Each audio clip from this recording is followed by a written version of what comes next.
Part second of Godan novel. That kind of short-sightedness, that shamelessness which isn't even afraid of demands, insults, or beatings, encouraged him. The desire that had been stirring in his mind for years finally unsettled him. Going near Bola, he said, Ram Bola, brother. Tell me, how are things? I heard you brought new cows from the fair this time. Bola replied dryly. He had sensed what was in Hori's mind. Yes, brought 2 calves and 2 cows. The previous cows had all dried up. If milk doesn't reach the doorstep, how will we survive? Hori, placing his hand on the back of the incoming cow, said, She seems to be a good milker. How much did you pay for her? Bola showed off a bit. The market was very expensive this time, Motto. Had to pay 80 rupees for this one. Eyes popped out. Paid 30 rupees each for the 2 calves. On top of that, the customer wants 8 seers of milk for 1 rupee. You brothers have a very big heart, but then the stock you brought is such that no one in the nearby 5 or 10 villages would have the likes of it. Intoxication was rising in Bola. He said, Rai Sahib was offering 100 rupees for this. 50 rupees each for the 2 calves, but I didn't give them. God willing, I'll recover 100 rupees in this very calving. There is no doubt about that, brother. What will the masters eat? If they get it as a gift, they might take it. It is the courage of people like you that you count out every penny on the hope of destiny. My heart just wants to keep looking at her. Blessed is your life that you serve cows so much. We don't even get cow dung. What a matter of shame it is if there isn't even 1 cow in a householder's home. Years pass by and we don't even get to see milk. The wife keeps saying, Why don't you tell Bola Baya? I say, I will tell him when we meet sometime. Stays very pleased with your nature. She says she has never seen such a man who, when talking, keeps his eyes down and never raises his head. Intoxication rising in Bola was deepened by this full cup of praise.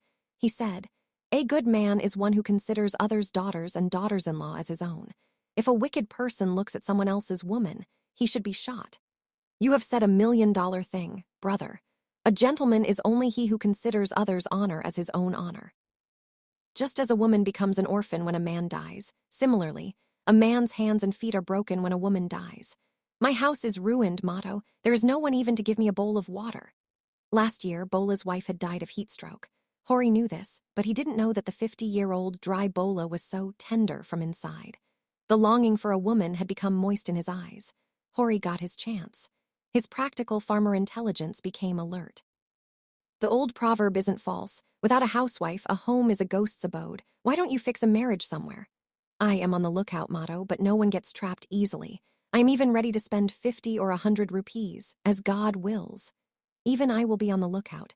God willing, the home will be settled soon. Just understand that I will be saved, brother. There is plenty to eat in the house given by God. 4 pasari of milk is produced daily, but what use is it? There is a woman in my in-law's place. It's been 3 or 4 years, her man left her and went to Calcutta. The poor thing is surviving by grinding grain. There are no children either. Good to look at. Just consider her Lakshmi, goddess of wealth. There was no deceit in this policy. It was just self-interest, and it wasn't a bad thing. He used to do this kind of deceit day and night. Even with 4 rupees in the house, he would swear before the moneylender that he didn't have a single penny. To moisten the hemp a bit and fill the cotton with some seeds was justified in his policy. And here, it wasn't just self-interest. There was a little entertainment, too. Old men's lust is a thing of ridicule, and if something is squeezed out of such old men, there is no sin in it. Bola, handing the cow's rope to Hori, said, Take her, Motto. You 2 will remember. Take 6 seers of milk as soon as she calves. Come, I will reach your house. Lest she troubles you on the way considering you a stranger. Now I tell you the truth, masters used to give 90 rupees, but what value do cows have at their place? I take them to some officer official. They only know how to suck blood. As long as she gives milk, they keep her, then sell her to someone. Who knows whose hands she falls into? Money isn't everything, brother. One has his own religion duty, too. She will be in comfort at your home. It won't happen that you eat and sleep while the cow stands hungry. You will serve her, caress her. The cow will give us blessings. What can I tell you, brother? There isn't even a handful of fodder in the house. All the money went into the market. Thought I would take something from the moneylender and buy fodder, but the moneylender hasn't even cleared the previous debt. He refused. What to feed so many animals, this worry is killing me. If I feed them bit by bit, it's a daily expense of a man, unit of weight. If God helps, then we'll see. Hori said in a tone of sympathy. Why didn't you tell us before? We sold a cartload of fodder. Bola struck his forehead and said, That's why I didn't tell you, brother. Why should I cry about my sorrow to everyone? No one shares it, everyone laughs. The cows that have dried up, I will keep them alive by feeding them grass and leaves. But now this one cannot survive without grain fodder. If possible, give 10 or 20 rupees for fodder. Bola's shrunken face glowed like it was polished. There is so much nectar and hope. He said, now you are my only hope motto. If you are free, then let's go and see one day. I will tell you after making proper arrangements. Work gets spoiled by being too hasty. Whenever you wish, then let's go. What's the hurry? If your heart is set on this Kabari, spotted cow, then take her. This cow is not of my status, elder. I don't want to cause you loss. My religion isn't such that I cut the throats of friends. Just as these many days have passed, more will pass. You talk like this, Hori, as if you and I are two different people. You take the cow, pay whatever price you want. Just as she was at my house, so she will be at yours. Had taken her for 80 rupees, you just give 80 rupees. Go. I don't have cash right now, please understand. Who is asking you for cash, brother? Hori's chest swelled with pride. The cow wasn't expensive at 80 rupees. Such a good build, she would give 6-7 seers of milk in both milkings, so gentle that even a child could milk her. Each of her calves would be worth 100 rupees.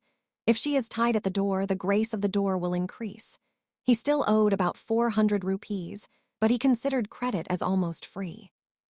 If Bola's marriage got fixed, he wouldn't even ask for money for a year or two. Even if the marriage didn't happen, what would Hori lose? This is what would happen. Bola would come to demand again and again. There would be an argument. He would hurl insults. But Hori was not very ashamed of this. He was used to this behavior. This was the gift of a farmer's life. He was cheating Bola, and this trade was according to his dignity. Whether there was written documentation for the transaction or not made no difference to him. The troubles of the old and the dried up always remained in his mind, and the fierce form of God was always before him. But this deceit, there is no doubt that a farmer is a thorough opportunist.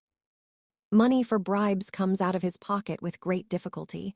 He is cautious even in bargaining. He begs the moneylender for hours to waive off even a single penny of interest.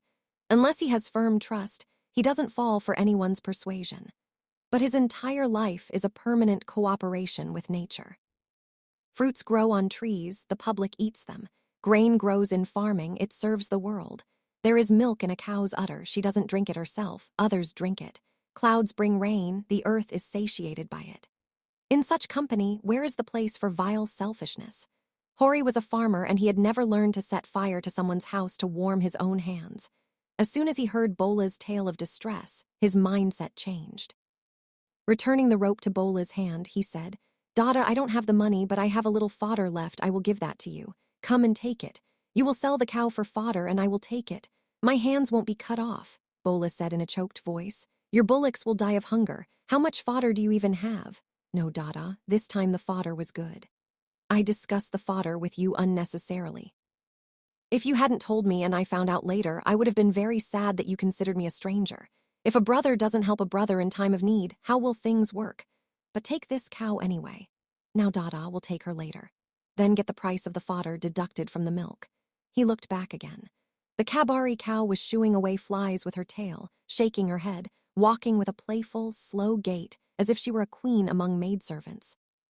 How auspicious will that day be when this Kamtanu, wish-fulfilling cow, is tied at his door.